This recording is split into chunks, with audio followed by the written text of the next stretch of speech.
하나님 말씀은 이사야서 31장입니다. 1절에서 마지막 9절까지 교독하겠습니다. 이사야서 31장 1절에서 9절까지입니다. 1절 제가 먼저 읽겠습니다. 도움을 구하려 애굽으로 내려가는 자들은 화 있을진저 그들은 말을 의지하며 병거의 많음과 마병의 심히 강함을 의지하고 이스라엘의 거룩하신 이를 앙모하지 아니하며 여호와를 구하지 아니하나니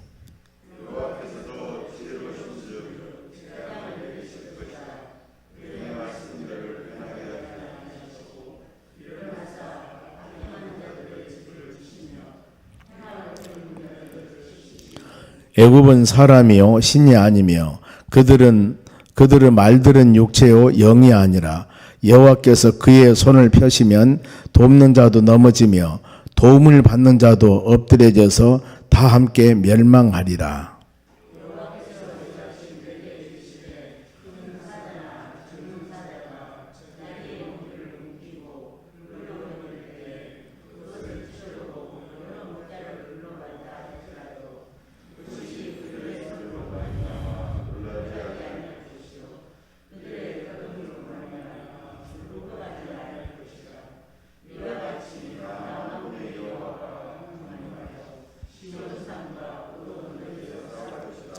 새가 날개치며 그 새끼를 보호함 같이 남왕군의 여호와가 예루살렘을 보호할 것이라. 그것을 호위하며 건지며 뛰어넘어 구원하리라 하셨느니라.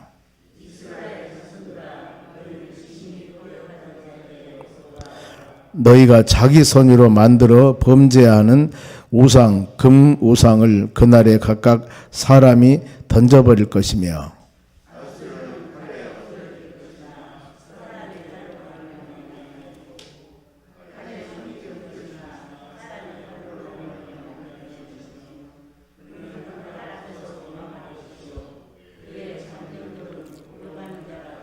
같이 읽습니다. 그의 반석은 두려움으로 말미암아 물러가겠고 그의 고관들은 기치로 말미암아 놀라리라. 이는 여호와의 말씀이라. 여호와의 불은 시온에 있고 여호와의 풀무는 예루살렘에 있느니라. 아멘. 옆 사람에 인사합시다. 오늘도 승리합시다. 오늘 이 말씀은 세상을 의지하지 말고 하나님만 의지합시다. 그겁니다. 하나님만 의지합시다. 신앙은 항상 성경 모든 말씀도 그렇습니다. 하나님만 의지하라. 주 안에서, 하나님 은혜 안에서, 하나님 말씀 안에서, 성령 은혜 안에서 항상 하나님 은혜 안에 거하고 말씀을 합니다. 그런데 사람들은 어떻게 하면은 그것을 빠져나가려고 하고 두 사파 싸움이죠. 보면은 하나님께서는 신앙 안에 말씀 안에 하나님 의지하고 살라고 계속 말씀을 하고, 근데 사람들은 보이는 것들 이것을 추구하여서 바로 가려고 하고 이 두 가지 싸움인 것 같습니다.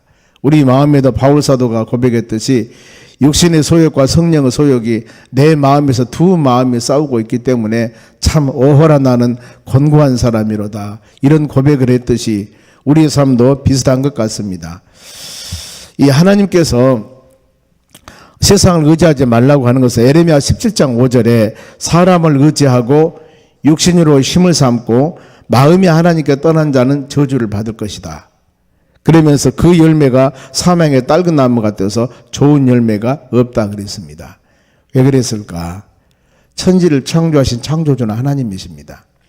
하나님이 만들고 사람도 만들고 모든 피조물도 만들고 하나님이 만들었을 때 그 모든 피조물들은 하나님을 경배하며 찬양하며 하나님을 기쁘게 하도록 모든 것들이 되어져야 되거든요. 왜? 하나님은 창조하셨기 때문에. 근데 그것을 잊어버리고, 다윗의 시편이 그럽니다. 이 여호와는 나의 목자이시니 내가 부족함이 없다. 대단한 고백입니다. 보면은요. 우리 모든 삶의 양인 우리를 인도하신 분은 하나님이시다. 목자 되신 하나님. 그렇기 때문에 그 하나님만 의지하며 살아갔을 때 부족함이 없다. 이 고백입니다. 자, 본문의 말씀의 배경은 이스라엘 백성들에게 하나님께서는 어려움이 있습니다. 그럴 때마다 북쪽에 있는 아수르를 의지하든가 남쪽에 있는 애굽을 의지하든가 어려움에 직면하면은 지금 이런 상황이 굉장히 심각해요. 지금 이사야 선지자 활동하던 이 시기입니다. 보면은. 그랬을 때 여기 성경 말씀에는 하나님만 의지해야 된다. 하나님만. 세상 의지하지 말고, 자, 그러면 우리가 이 말씀을 한번 묵상하면서 우리 삶 가운데 어떤 문제가 툭 터졌습니다. 좋은 일도 있고 어려운 일도 있고 있을 수가 있죠. 이랬을 때 우리의 신앙은 어떤가? 여기저기 그것을 해결해 보려고 사람 찾으러 다니는가? 안 그러면은 무릎 꿇고 기도하고 하나님의 뜻을 모르는가? 이 둘 중에 하나예요. 보면은. 그것이 바로 우리의 현실에서 신앙의 주소입니다. 그러면은 나의 삶 가운데 물론 평탄하게 좋은 것이 좋겠지만은 어떤 일들이 발생되고 지금 내가 기도하고 있는 일들이나 지금 우리 가정이나 우리 주위에 일어난 이 모든 일들을 보고 과연 우리는 이것을 어떻게 해결하려고 노력을 하고 있는가? 코로나19도 역시 마찬가지입니다. 이런 성경을 조명해 보면 재앙이나 수많은 전염병이나 이런 것들 하나님께서 하나님의 자녀들을 심판하기 위해서 주는 하나의 심판 도구일 수도 있습니다. 이랬을 때 이것을 해결하기 위해서는 과연 어떻게 할 것인가? 그들은 부르짖고 기도하며 회개하며 하나님의 뜻 가운데 간구했을 때 하나님의 어둠의 그림자는 다 벗어지게 돼 있습니다. 이런 삶입니다. 보면은요. 그래서 이 북쪽의 아수르 나라가 지금 침략이 옵니다. 보면은 우리 같으면은 뭐 북한이나 중국이나 뭐 이런 나라가 전쟁이 쳐들어왔다 합시다. 예를 들어서 그럴 때 우리가 먼저 할 것은 물론 준비하고 예비해야 되겠지만은 하나님께 뜻을 물으며 기도하는 거예요. 기도하면서 하는 겁니다. 하나님 의지하는 거예요. 바로 이것이 우리의 신앙의 여러분 주소입니다. 항상 그렇게 해야 돼요. 그렇게. 그래서 하나님은 그 영혼을 사랑하시고 그 영혼을 주님 곁에 두기 위해서는 적당하니 하나님이 그런 고난과 연단을 줄 수도 있습니다. 왜요? 하나님을 잡아둬야 되거든요. 그것이 없으면 벗어나거든요. 그래서 우리는 어떤 문제를 해결해 달라고 간절히 간구하지만은 해결 안 해주는 것이 하나님께서 우리를 사랑하신 증표이기도 한다는 겁니다.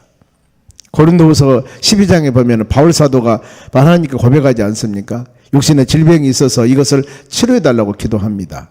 그랬을 때 하나님께서 치료해 주었습니까? 선교사고 온 세계 복음을 증거하는 영육간의 증말이면 강건해야 할 그 사람인데 하나님이 해결해 주지 않았어요.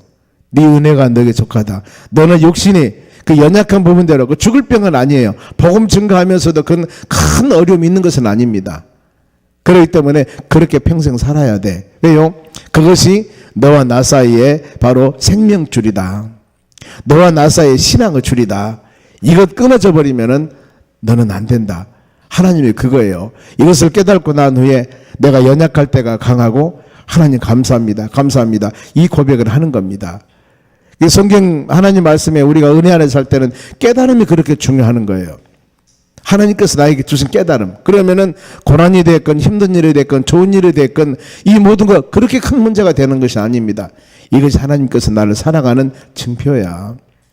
이것이 내가 예수 믿게 되고 믿음 안에 사는 증표야. 이렇게 생각할 때 큰 주의 은혜가 임할 줄로 믿습니다. 그런데 지금 북쪽의 아수르 나라가 쳐들어왔는데 하나님의 자녀들이 어디를 의지하냐? 애굽을 의지하는 겁니다. 그래 바로 이 말씀에 그런 겁니다. 31장 1절 보세요. 도움을 구하려고 애굽으로 내려가는 자들은 뭐가 있다고요? 화가 있을지니라. 지금 어려움이 직면했을 때 북쪽의 아수르 나라가 침략하면은 먼저 믿음의 자녀들이기 때문에 바로 하나님께 기도해야 되는데 그게 아니고 다른 나라 방법론을 추구하는 겁니다.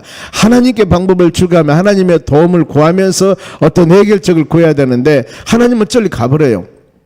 해결책을 구하기는 구하는데 내 방법대로 사람 의지한다 그 말입니다. 그러면서 애굽 나라는 힘을 상징하는데 말이나 병거 전쟁 때 싸우는 무기죠. 강한 마병 기병대인데 이것을 의지한다 그 말입니다. 애굽이 이게 굉장히 강했거든요. 이스라엘 백성들이 출애굽할 때 홍해바다가 갈라질 때 뒤에서 이 마병들 마차를 탄 사람들을 쫓아왔지 않습니까? 그 보더라도 굉장히 그런 것들이 전쟁이 발달된 이 나라입니다. 그런데 이것을 아무리 그 나라가 전술 전략이 좋다 하더라도 이것이 다가 아니고 전쟁은 여호와께 속한 것이다. 우리 모든 삶에 세우시고 방어해주고 막아주고 방패가 되신 분은 하나님이셔요. 어렸을 때 많이 듣는 말씀, 다윗과 골리앗 싸움, 골리앗이 이겨야 정답입니다. 그런데 다윗이 이겼어요. 이유는 하나님이 도우셨습니다. 전쟁은 여호와께 속한 것이다 하면서 다윗은 나갔을 때 이겨나갔다 그 말입니다. 기도는 삼복령사도 마찬가지예요. 미디안과 싸울 때 3만 2천 명이 가 싸워 이기지 이 300명 가지고 이기겠습니까? 다 골라내는 거예요. 하나님께서는. 진짜 싸워서 전쟁 때 생명 걸고 나가 싸울 정예 군대를 뽑고 나머지는 다 놔둔 거예요. 300년 갖고 이기지 않습니까? 그러면 하나님의 이스라엘 백성 유대 나라가 화를 당하는 이유입니다. 왜 화를 당할까? 그들에게 바로 애굽을 의지하며 첫째 화를 당한다고 그러는데 거룩하신 하나님을 앙모하지 않고 하나님께 구하지 않기 때문에. 시편 50편 15절 환난 날에 나를 부르라 그랬죠. 어려움 당하면은 하나님 찾아라. 그리하면은 내가 너를 건질 것이다. 구원해 줄 것이다. 성경 말씀합니다. 바로 너희가 내 이름으로 무엇이든지 원하는 대로 구하라. 그러면 내가 이룰 것이다. 성경 그렇게 하지 않습니까? 우리는 하나님 말씀을 묵상하고 믿음으로 모든 문제를 해결해 나가야 됩니다. 이것이 바로 신앙인들의 자세예요. 그러면은 이렇게 하나님을 의지하지 않고 세상을 의지하는 방법을 의지하는 그들에게 하나님이 내리라 하는 뭐냐면 2절 말씀 보면은 내가 재앙을 내린다 그랬습니다. 재앙을. 누구에게요? 악을 행하는 자들에게는 치고 그 다음에 이를 돕는 자도 바로 치신다. 악을 행하는 자, 하나님 의지하지 않았습니다. 이걸 악이라고 그럽니다. 즉 믿음의 자녀들이라 할지라도 하나님 의지하지 않으면은 이스라엘 나라를 할지라도 하나님 의지하지 않으면은 내가 너를 칠 것이고 너를 돕는 사람도 내가 칠 것이다. 너를 돕는 사람도. 결국에 애굽이 이스라엘 나라를 돕습니다. 애굽도 망합니다. 때에 따라서는 아수르 나라의 도움을 바로 청하러 갑니다. 아수르도 망합니다. 그렇게 되지 않습니까? 이거예요 바로. 그러면서 우리는 오직 하나님을 의지해야 된다. 하나님께 순종해야 된다. 이걸 말씀합니다. 하나님을 떠나서는 여러분 우리가 살 수 없습니다. 예수님께서도 요한복음 14장 6절에 내가 길이요 진리요 생명이라고 그랬습니다. 생명. 길이 예수님이고 진리도 예수님이고 생명도 예수님이죠. 예수님 안에서 믿음 안에서 기도한 안에서 하나님 모든 일들이 여러분 이루어지는 겁니다. 그러면은 애굽을 바로 그들이 의지했는데 지금 힘을 북쪽에서 나라가 쳐들어왔을 때 남쪽에는 힘 있는 말도 많고 병거도 많고 기병대 힘 있는 그 사람을 의지했는데 바로 이 애굽을 의지하는 것은 왜 안 되냐? 3절 말씀입니다. 애굽은 사람이요 신이 아니다 그랬습니다. 전능하지를 못한다. 사람이다. 능력의 한계가 있다는 겁니다. 그리고 그들의 말들은 육체요 영이 아니다 그랬습니다. 우리는 신 하나님 의지하고 영인 하나님의 영인 성령의 충만함으로 모든 일을 이루어 나가는 하나님의 자녀들입니다. 성령 충만함을 위해서 기도하고 하나님 의지하고 믿음으로 살아가는 것. 그래서 지금 이 아침 새벽에도 우리가 이렇게 기도하는 것이 하나님을 의지하는 우리의 신앙의 이게 증표예요. 증표. 이게 증표입니다. 그 사람이 얼마나 하나님과 가까이 하며 하나님을 믿는 신앙인가. 이건 더 이상 말할 수 없습니다. 예배 참석하고 기도 생활하고 이것 안 하는 사람은 100번 1000번 얘기를 한다 하더라도 신앙이 그거예요. 신앙이 그겁니다. 아무리 내가 믿음이 좋다고 고백한다 하더라도 그 사람은 신앙의 주소는 그거예요. 어려운 일을 툭 터져보세요. 매일 기도하고 간구한 사람은 신앙의 주소와 그 경륜만 자랑하는 그런 사람은 신앙의 주소와 차이가 엄청납니다. 엄청나요. 여러분도 알 수가 있지만은 금방 알 수 있습니다. 보면은 우리 신앙의 말씀 듣고 믿음으로 뭔가 모르게 내 신앙이 성장성숙해 나가야만이 온전한 예수 그리스도의 향기를 바라며 믿음으로 살 수가 있는데 바로 그렇지 못하면 힘들다 그 말입니다. 그러면서 사람이 이대로 손을 펴실 때 하나님께서 이들에게 손을 펴실 때, 즉 하나님이 심판할 때 돕는 자도 넘어집니다. 애굽 사람들 도움을 받는 자도 넘어진다. 악인들은 다 심판한다고 그랬습니다. 그러니까 하나님께서 세우시고 높이시고 하나님 의지하고 오직 그 은혜 안에서만 살라고 말씀을 합니다. 그러면서 우리가 진짜 힘들고 어려웠을 때 환난 중에 하나님이 바로 도우십니다. 4절 보세요. 큰 사자가, 젊은 사자나 큰 사자가 으르렁거려도 아마 이것이 애굽이나 아니면 아수르나 이런 나라를 상징할 겁니다. 그랬을 때 하나님을 의지하는 자는 놀라지 않고 굴복하지도 아니할 것이다. 이렇게 말씀하잖아요. 어떤 세찬 바람이 불어봐도. 그러면서 어떻게 여호와께서 강림하사, 하나님이 강림하사 하나님이 싸워주신다는 겁니다. 그러면서 새가 그 새끼를 보호함 같이 예루살렘을 보호할 것이며 호위하며 건지며 구원할 것이다. 우리 가정과 개인의 모든 삶과 하나님의 교회, 이 나라 이 민족 세계를 주장하신 분은 누구냐? 하나님이 호위하시고 건지시고 구원해 주셔야 됩니다. 열왕기하 6장에 엘리사 선지자 시대 때입니다. 바로 아람 나라 사람들이 도단성을 쌓아버립니다. 그 이유가 엘리사가 아람 나라 사람들이 전술 전략을 얘기하면은 다 알아버려요. 그래서 이 엘리사를 잡아 죽이기 위해서 그 성을 쌓습니다. 그런데 하나님이 불말과 불병거로 그들을 지켜주십니다. 그거예요. 수많은 사람이 아닌 것 같지만은 천군 천사를 보내사, 히브리서 1장 14절인데 하나님이 천사를 보냈는데 구원받는 사람들을 돕기 위해서 천사를 보냈다고 그럽니다. 우리 모든 삶도 여러분, 우리 혼자가 외롭게 아닙니다. 하나님이 여러분들을 돌보시고 인도하시고 계심을 믿으시기 바랍니다. 누구? 기도하는 심령들에게. 가정에서 무릎으로 기도하고 직장에서 교회에서 모든 삶 가운데 하나님을 의지하는 우리의 심령이 고백이 되었을 때 하나님은 천군 천사를 보내사 믿음의 자녀들을 돌보는 역사가 일어날 줄로 믿습니다. 그러면서 하나님께서 이스라엘 백성들에게 회개를 촉구합니다. 돌아와야 된다. 6절 말씀입니다. 이스라엘 자손아, 심히 거역하던 자에게로 돌아와라. 지금 하나님을 거역하고 있는데 하나님께 돌아오라, 그 말이에요. 돌아오라. 돌아오라. 10편 51편 17절에도 하나님이 구하는 제사는, 하나님이 구하는 예배는 상하고 통회하는 마음이다. 예배를 드리면서 말씀을 조명해 봤을 때 우리의 신앙이 자로나 우리나 치우쳤으면은 하나님께 회개하면서 하나님 죄송합니다. 하나님 말씀 안에 믿음 안에 살아가야 되는데 힘들고 어려울 때만 주여 전에 와서 주여 주여 하고 내가 좀 편하면 나여 나여 하고 이런 신앙 버리고 어떤 상황 가운데서도 하나님 의지하고 믿음으로 살겠습니다. 이 고백해야 됩니다. 그러면서 주님께 하나님께서는 바로 이렇게 통회하고 상한 심령으로 드려지는 예배를 바로 멸시치 않는다고 그랬습니다. 하나님 보고 계십니다.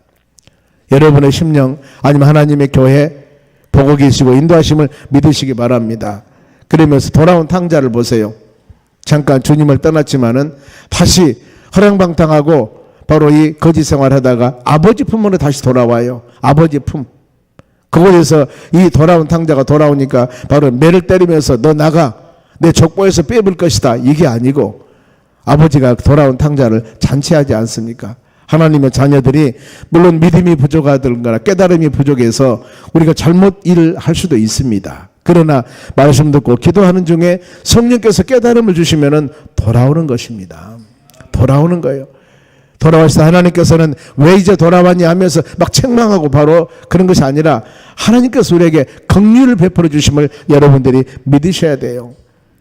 그러면서 돌아올 때 지킬 일입니다. 돌아올 때 지킬 일. 7절 보세요. 금, 은, 우상은 던져버려야 된다. 내가 믿음 안에 돌아왔을 때는 옛날에 세상적인 것들이나 내가 의지했던 것들을 다 버려버리고 돌아와야 됩니다. 우상은 정의가 뭐예요? 하나님보다 더 사랑하는 어떤 것입니다. 물질이나 권세나 다른 모든 것들. 예수를 믿고 믿음으로 하나님을 섬기며 살아간 자녀들이 이것 때문에 내가 믿음 생활을 못하겠습니다 하면은 이것이 잘못하면은 우상일 수도 있고 이것이 장애물일 수도 있습니다. 그러면 하나님이 그것을 치워준다면 어떻겠어요? 우리는 이 부분도 깊이 1, 2계명이 오직 우리는 하나님을 섬겨야 됩니다. 오직 예수예요. 오직 예수. 다른 것 없습니다, 여러분. 이사야 29장 13절에도 이 백성은 입술로서는 나를 신하나 마음이 내게서 멀어졌다. 여러분 이거 한번 묵상해 보세요. 엊그제 제가 말씀 묵상하면서 이 말씀 같이 했습니다. 마태복음 7장 21절에 주여 주여 하는 자들이 다 천국 가는 것이 아니었고 하나님 말씀대로 행하는 자들이라고 그랬습니다. 말씀대로 행하는 자. 요즘 보면은 주여 주여 하는 사람들 많습니다. 그런데 실질적으로 그 사람이 앉아 있어야 할 자리, 서 있어야 할 자리, 봉사했어야 할 자리, 해야 할 일들, 이것을 얼마나 하고 있냐 그 말입니다. 이거예요. 즉 말하면은 입술로서는 많은 것을 고백했지만은 실질적으로 하나님께서 요구하고 하나님께서 원하는 그 장소, 그 위치에 그 영혼들이 서 있냐 그 말입니다. 그것이 아니라는 거예요. 여러분, 우리가 이런 말 묵상할 때마다 내 신앙 조명해 봐야 됩니다. 나는 어떤가? 예배 드릴 때마다 수많은 말씀이 선포될 때 그 말씀에 나를 조명해 봐야 된다니까요. 나는 어떤가? 하나님 이 말씀을 나에게 주셨는데, 이 말씀을 하나님께 선포하시는데 우리의 신앙은 과연 어떤 것인가? 나는 어떤가? 나는 이거 여러분들이 마음으로 새기면서 조금씩 어떤 사람 그러더라고요. 빨리 와가 아니라 한 걸음씩 한 걸음씩 주님께 간다는 것이 은혜입니다 말이에요. 여러분 그런 것 같아요. 한 걸음씩 한 걸음씩 주님 가까이 가는 거예요. 여러분 이것이 우리 신앙임을 여러분이 믿으셔야 돼요. 그러면서 도움을 주는 자가 있었습니다. 누가? 아수르란 나라가 전에 도움을 주었을 때 애굽도 역시 마찬가지입니다. 그런데 이 나라가 어떻게 된가? 8절 보세요. 아수르는 칼에 엎드러질 것이다. 도움을 주는 사람도 어려움 준다고 했지 않습니까? 이와 같이 아수르는 칼에 엎드려지는데 사람의 칼이 아니라 하나님의 심판이라 그 말이에요. 하나님의 심판. 그러니까 세상 사람에 의해서 그 강한 나라가 무너진 것이 아니라 하나님이 심판해 버린다. 히스기야 왕 때입니다. 바로 이 아수르 왕 사네림이 쳐들어옵니다. 쳐들어왔을 때 이사야서 37장 36절인데 여호와의 사자가 지금 북쪽에서 아수르 나라가 굉장히 강한 군대가 쳐들어옵니다. 그런데 이 이스라엘 나라는 전쟁하지도 않았습니다. 여호와의 사자 하나님은 천군 천사를 보내서 18만 5천 명을 쳐 죽여버렸습니다. 아침에 나가보니까 시체가 질비해버린 거예요. 이 말씀입니다. 사람은 칼에 의해서 죽고 사는 것이 아니라 하나님의 심판에 의해서. 여러분 구약의 역사를 보면 이런 일 굉장히 많아요. 보면은요 사람들이 손도 안 댔는데 하나님의 역사에 의해서 전쟁에 이기고 승리하고 이런 것들이 굉장히 많다는 겁니다. 하나님이 행하시는 겁니다. 우리의 가정, 우리 신앙, 하나님의 교회, 이 나라, 이 민족, 세계도 세우시고 아름답게 하는 것이 바로 하나님이신 우리가 믿으셔야 돼요. 그러면서 마지막에 그의 반석은, 이것은 바로 아수르 나라 왕 산헤림을 말합니다. 그의 반석은 두려움에 물러가겠고, 이제 그렇게 많은 어려움을 당했으니, 아니 전쟁도 안 했는데 세상에 아침에 보니까 18만 5천 명이 다 군다들이 죽어버린 겁니다. 이랬을 때 왕이 어떻겠습니까? 완전히 참패그 고향으로 돌아가서 그 자식에게 바로 죽임을 당합니다. 고관들 관로들은 기치로 놀라리라. 이제 하나님 백성들이 승리의 깃발을 가지고서 갈 때 주위에 있는 모든 사람들이 다 벌벌벌 떠는 겁니다. 세우신 분이 누구셔요? 하나님이셔요. 하나님이십니다. 그러면서 그러나 하나님 백성은 돌볼 것이다. 끝까지 9절 하반절입니다. 여호와의 불은 시온에 있고, 시온은 예루살렘이에요. 여호와의 풀물은, 여호와의 불이나 여호와의 풀물은 시온에 예루살렘에 있다. 이것은 바로 하나님이 지키시고 돌봐주신다 그 말입니다. 이스라엘 백성들 불기둥과 구름꾼으로 인도하셨듯이 소멸의 불, 여호와의 불이 믿음의 자녀들을 지키사 어떤 것도 침범하지 못하도록 여러분의 심령, 여러분의 가정, 하나님의 교회 모든 것은 누가? 하나님이 여러분 지키셔야 돼요. 하나님이 돌봐주셔야 됩니다. 예를 들어서 간절한 마음으로 기도하며 구할 때 하나님의 도우심으로 이 하루도 바로 승리하는 하루가 되는 역사가 일어날 줄로 믿습니다. 이를 위해서 말씀 묵상하며 우리가 하나님 빨리 내 마음이 하나님께 돌아오지 않는 그런 마음이 있다면 돌아와서 주 안에 하나님의 은혜 안에 주의 품에 거할 때 우리의 삶이 복된 삶으로 하나님이 은혜 내려주실 줄로 믿습니다. 기도하겠습니다.